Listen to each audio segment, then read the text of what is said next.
کی وقار مسائل کا حل ہوش مندی سے زیادہ جوش و خروش سے کیا کرتا ہے.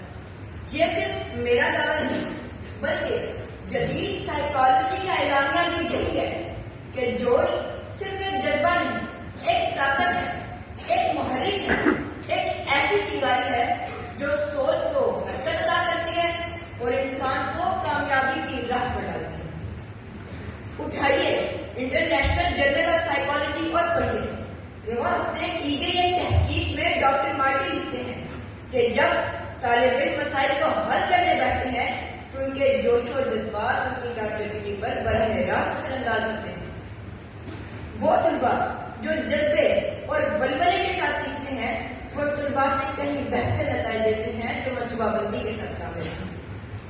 یعنی وقار جوش کوئی رکاوٹ نہیں بلکہ کامیابی کی پہلی سیڑھی ہے. تاریخ گواہ ہے وقار جب بھی کسی قوم میں تبدیلی برپا ہوئی تو وہ کسی گہری فکری عمل کا نتیجہ نہ تھا بلکہ اس کا سبب عوامی جوش و جذبہ تھا. انقلاب فرانس ہو یا انقلاب ایران، آغاز جذبات سے ہی ہوا. عوام کے دلوں میں موجود غصہ، امید، بے چینی اور آزادی کی تڑپ نے صدیوں پر ہوئی حکومتیں پل میں بیٹھی.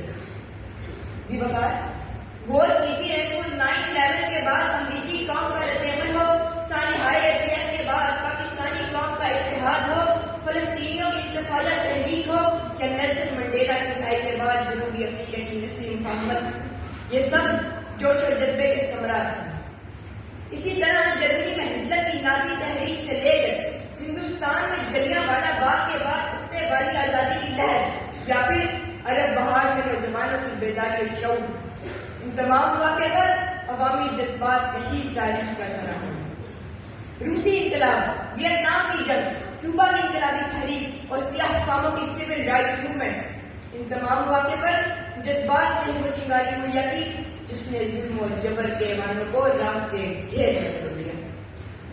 جی وقار یہ بات کہنا کہ مسائل صرف ہوش سے سنبھلتے ہیں تاریخ کی آنکھوں میں دھول چھونکنے کے مطابق. آپ مجھے بتائیے کیا فرانس کا انقلاب ہوش سے آیا تھا؟ کیا تحریک آزادی نہیں کسی میز پر بیٹھ کے طے ہوئی تھی؟ آپ کہتے ہیں ہوش، تاریخ کی اوراق پلٹتے جائیے. مولانا محمد علی جوہر نے کیا کہا تھا؟ اگر میری لاش بھی مصر میں پڑی ہو تو دفن نہ کرنا جب تک ہندوستان آزاد نہ ہو جائے. یہ ہوش میں بنایا گیا منصوبہ نہیں تھا، جوش میں لیا گیا فیصلہ تھا.